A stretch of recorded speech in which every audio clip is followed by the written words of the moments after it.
ಸಂಸದ ಅನಂತ್ ಕುಮಾರ್ ಹೆಗಡೆ ಅವರ ಹೇಳಿಕೆಯನ್ನ ಖಂಡಿಸಿ ಇವತ್ತು ಕಾಂಗ್ರೆಸ್ ಬೆಂಗಳೂರಿನಲ್ಲಿ ಪ್ರತಿಭಟನೆಯನ್ನ ಮಾಡ್ತಾ ಇದೆ. ಕಾಂಗ್ರೆಸ್ ಭವನದಲ್ಲಿ ಕಾಂಗ್ರೆಸ್ನ ಕಾರ್ಯಕರ್ತರು ಪ್ರತಿಭಟನೆಯನ್ನ ನಡೆಸಿದ್ದಾರೆ. ಪ್ರಮುಖವಾಗಿ ದ್ವೇಷ ಭಾಷಣ ಹಾಗೆ ಸಮಾಜದಲ್ಲಿ ಅಶಾಂತಿ ಮೂಡಿಸುವ ಪ್ರಯತ್ನ ಅನ್ನೋ ಆಧಾರದಲ್ಲಿ ಕುಮಟಾದಲ್ಲಿ ಪ್ರಕರಣ ಕೂಡ ದಾಖಲಾಗಿದೆ. ಅನಂತ್ ಕುಮಾರ್ ಅವರ ವಿರುದ್ಧವಾಗಿ ಕಾಂಗ್ರೆಸ್ ಪ್ರತಿಭಟನೆಯನ್ನ ಮುಂದುವರೆಸಿದೆ. ಬೆಂಗಳೂರಿನ ಕಾಂಗ್ರೆಸ್ ಭವನದಲ್ಲಿ ಪ್ರತಿಭಟನೆಯನ್ನ ಮಾಡಲಾಗ್ತಾ ಇದೆ. ದೃಶ್ಯದಲ್ಲಿ ಗಮನಿಸ್ತಾ ಇದ್ದೀರಿ, ಕೈಯಲ್ಲಿ ಅನಂತ್ ಕುಮಾರ್ ಹೆಗಡೆ ಅವರ ಭಾವಚಿತ್ರವನ್ನ ಹಿಡಿದು ಅದಕ್ಕೆ ಬೆಂಕಿ ಹಚ್ಚಿ ಕಾಂಗ್ರೆಸ್ ಕಿಡಿಕಾರಿದೆ. ರೇಸ್ ಕೋರ್ಸ್ ರಸ್ತೆಯಲ್ಲಿರೋ ಕಚೇರಿ ಬಳಿಯಲ್ಲಿ ಪ್ರತಿಭಟನೆಯನ್ನ ನಡೆಸಲಾಗ್ತಾ ಇದೆ. ಕಾಂಗ್ರೆಸ್ ಪ್ರತಿಭಟನೆಯ ದೃಶ್ಯಗಳಿವೆ.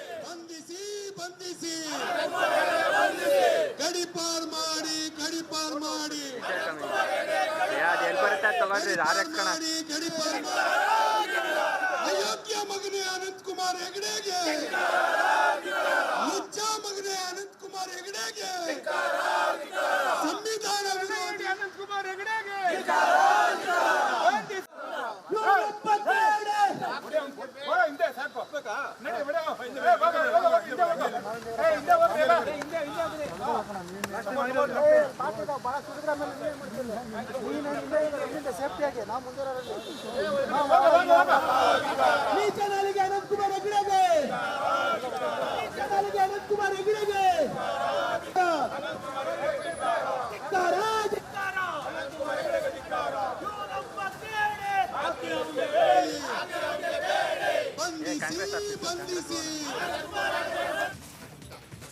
ಸಂಸದ ಅನಂತ್ ಕುಮಾರ್ ಹೆಗಡೆ ಅವರ ಹೇಳಿಕೆ ದೊಡ್ಡ ಮಟ್ಟದ ಚರ್ಚೆಗೆ, ಆಕ್ರೋಶಕ್ಕೆ ಕಾರಣವಾಗ್ತಾ ಇದ್ದಂತೆ ಸ್ವಯಂ ಪ್ರೇರಿತವಾಗಿ ಪೊಲೀಸರು ದೂರು ದಾಖಲು ಮಾಡಿಕೊಂಡಿದ್ದಾರೆ. ಸಂಸದ ಅನಂತ್ ಕುಮಾರ್ ಹೆಗಡೆ ವಿರುದ್ಧ ಅನ್ನೋದರ ಡೀಟೇಲ್ ಸಿಗ್ತಾ ಇದೆ.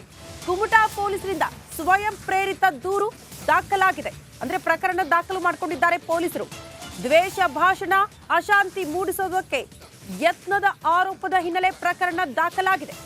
ಐಪಿಸಿ ಸೆಕ್ಷನ್ 505, 153 ಎ ಅಡಿ ಪ್ರಕರಣ ದಾಖಲಾಗಿದೆ. ಕಾಂಗ್ರೆಸ್ಸಿಗರ ಒತ್ತಾಯದ ಮೇಲೆ ಪ್ರಕರಣ ದಾಖಲಾಗಿದೆ ಅನ್ನೋದರ ಡೀಟೇಲ್ ಸಿಗ್ತಾ ಇದೆ. ಸಂಸದ ಅನಂತ್ ಕುಮಾರ್ ಹೆಗಡೆ ಅವರ ಹೇಳಿಕೆ ಮಾಧ್ಯಮಗಳಲ್ಲಿ ಪ್ರಸಾರವಾಗಿರುವ ಬಳಿಕ ಪ್ರಕರಣ ದಾಖಲಾಗಿರೋದು. ಬಾಬ್ರಿ ಮಸೀದಿಯಂತೆ ದೇವಸ್ಥಾನಗಳ ಕುರುಹು ಇರುವ ಇತರ ಮಸೀದಿಗಳನ್ನ ಒಡೆಯುವ ಬಗ್ಗೆ ಸಂಸದ ಅನಂತ್ ಕುಮಾರ್ ಹೆಗಡೆ ಹೇಳಿಕೆ ಕೊಟ್ಟಿದ್ರು.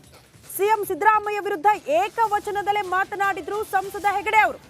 ಅಲ್ಲದೆ ಮಾಜಿ ಪ್ರಧಾನಿ ಇಂದಿರಾ ಗಾಂಧಿ ಅವರಿಗೆ ಸಂತರ ಶಾಪವಿತ್ತು ಅಂತ ಸಂಸದ ಅನಂತ್ ಕುಮಾರ್ ಹೆಗಡೆ ಅವರು ಈ ವಿಚಾರವನ್ನ ಕೂಡ ಪ್ರಸ್ತಾಪ ಮಾಡಿದ್ರು.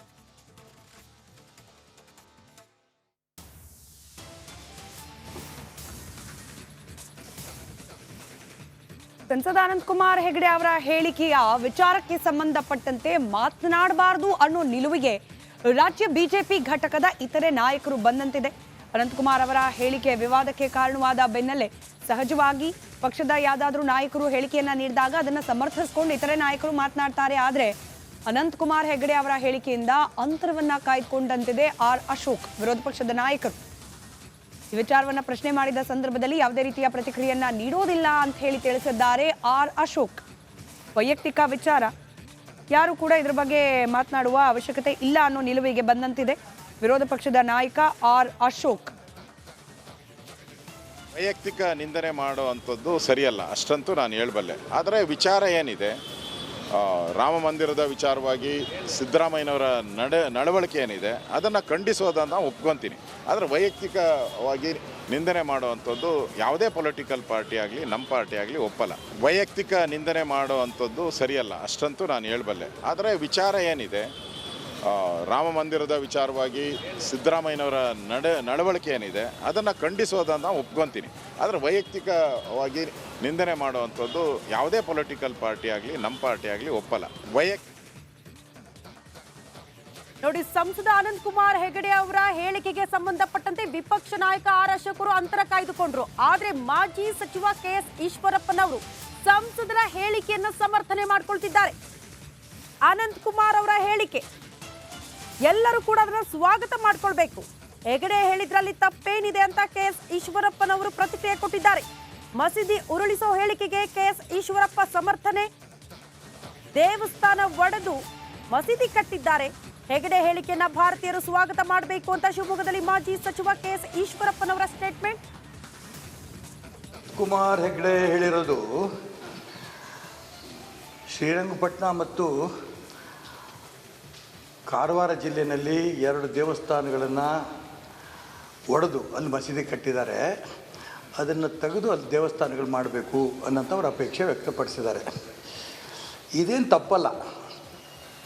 ಯಾಕೆಂತಂದರೆ ಇವತ್ತು 500-600 ವರ್ಷಗಳಿಂದ ಹಿಂದೂ ಸಮಾಜದಲ್ಲಿ ದೇವಸ್ಥಾನಗಳನ್ನು ಒಡೆದು ಆಕ್ರಮಣಕಾರಿಗಳು ಮೊಘಲರಿರ್ಬೋದು, ಬೇರೆ ಇರ್ಬೋದು, ಅವ್ರು ಮಾಡೋದನ್ನು ಸ್ವತಂತ್ರ ಬಂದ ಮೇಲೂ ಕೂಡ ಸುಧಾರಿಸ್ಕೊಂಡು ಇಟ್ಕೊಳ್ಬೇಕು ಅನ್ನೋದು ಯಾವ ನ್ಯಾಯ ಇದು? ಇದನ್ನು ಸ್ವಾಭಾವಿಕವಾಗಿ ಇಡೀ ದೇಶದ ಎಲ್ಲ ಹಿಂದೂಗಳು, ರಾಷ್ಟ್ರಭಕ್ತರು ಇದನ್ನು ಸ್ವಾಗತ ಮಾಡಬೇಕು.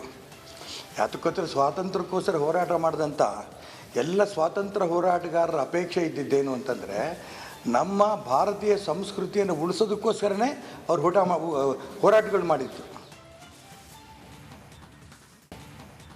ಅನಂತಕುಮಾರ್ ಹೆಗಡೆ ಅವರ ಹೇಳಿಕೆ ವಿಚಾರಕ್ಕೆ ಸಂಬಂಧಪಟ್ಟಂತೆ ರಾಜ್ಯ ಬಿಜೆಪಿ ನಾಯಕರದ್ದು ಒಬ್ಬೊಬ್ಬರದ್ದು ಒಂದೊಂದು ರೀತಿಯ ನಿಲುವು.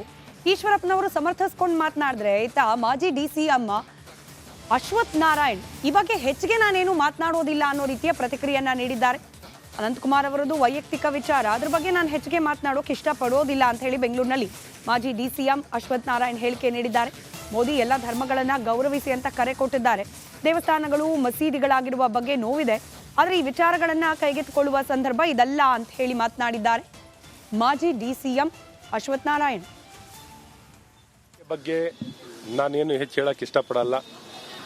ಹಾಗಾಗಿ ಇವತ್ತು ನಮ್ಮೆಲ್ಲರ ನೆಚ್ಚಿನ ಪ್ರಧಾನಮಂತ್ರಿಗಳಾದಂಥ ನರೇಂದ್ರ ಮೋದಿಯವರು ಏನು ಹೇಳ್ತಿರೋದು, ಸಾಮರಸ್ಯ, ಐಕ್ಯತೆ, ಎಲ್ಲ